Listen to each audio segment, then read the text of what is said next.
Right, Michael, what's your recollection of that night? I was in Belfast along with Sonia, my wife, and I got a phone call. I'm actually a retained firefighter in Crumlin, and the crew that I'm with were out at the accident. It was the crew at the side of the road phoned me to tell me that Odhran had the accident, so I had to get a taxi from Belfast. Initially thought we were going to Odhran area. We ended up going to the Royal.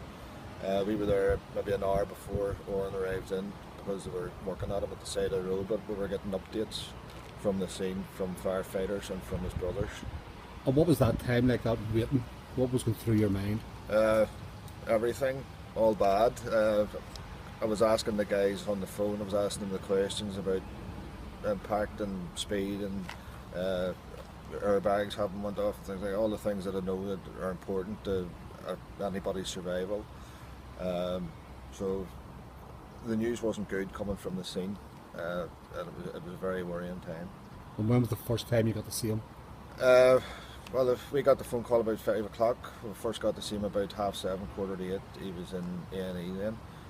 And I was amazed to see that he had no exterior injuries, no visible injuries, but I knew it was a worry to have a very bad brain injury, so still very, very worrying. And again, the news coming from the doctors wasn't good.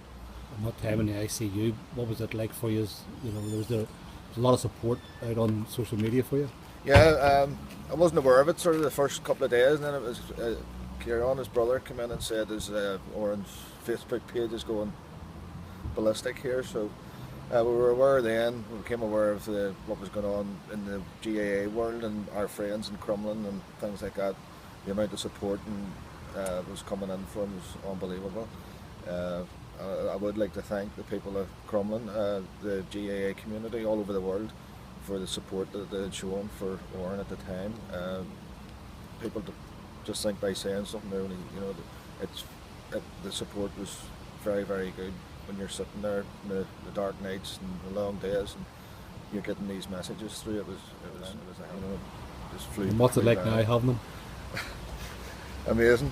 He's near enough back to normal, and we can't believe what has happened. And we are very, very aware of what he got at the side of the road from the ambulance service is why he's standing where he is today. I think that initial care meant everything.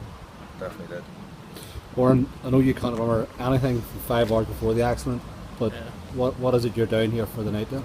Down here tonight to say thank you and be thankful to Jonathan and the team for saving my life. Basically, I went back to the Royal the other week and they basically said Jonathan and the team, the elements, people saved your life. If you weren't intubated at the side of the road, you wouldn't have had much of a chance, or you would have been in a chair or paralysed the rest of your life. So you wouldn't have had a real quality of life without Jonathan and the rest of the team. So I'm really thankful for it. And how are you now?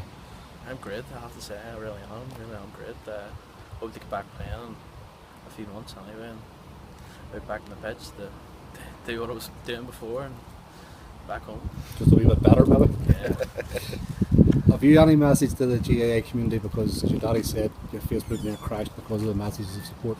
Yeah, it was really amazing when I woke up and seen 3,000 notifications and a lot of friend requests, and the likes of DJ Carey and Mickey Hart, and people came to see me, and Odhran PROs and Club PRO and Twitter accounts going mad.